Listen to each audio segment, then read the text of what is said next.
sekalian, ibu-ibu sekalian, dengan adanya masukan, kemudian dukungan dari bapak-bapak sekalian, ini menjadi vitamin Pak ya, buat Polda Aceh. Sudarlun, masa dari mahasiswa dan ormas Gerakan Masyarakat Pengawal Amanah Rakyat atau Gempar Simelu mendesak Kapolda Aceh Irjen Wahyu Widada menangkap aktor utama dalam kasus korupsi pemeliharaan jalan dan jembatan Dinas PUPR Kabupaten Simelu tahun 2017.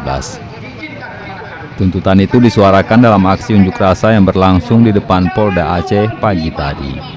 Menurut pengunjuk rasa, dugaan kasus korupsi ini telah merugikan negara hingga 5,5 miliar dan telah diaudit Badan Pengawas Keuangan dan Pembangunan Aceh. Masa menyebut 5 tersangka dalam kasus itu hanya menjadi pihak yang menutupi aktor utama lainnya. Hanya 2,8 miliar, tetapi menurut kami diduga kuat uang tersebut disunat semua alias fiktif, tidak ada pekerjaan. Dan kami menduga dari skenario yang terjadi secara sistematif, masif dan terstruktur di Kabupaten Simelu.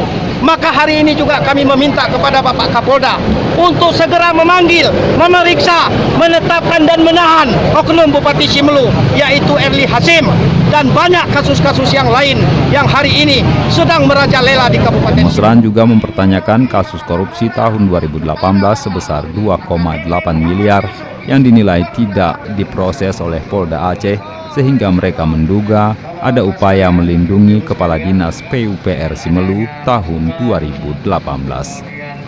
Dari Banda Aceh, Misran Asri, Serambion TV.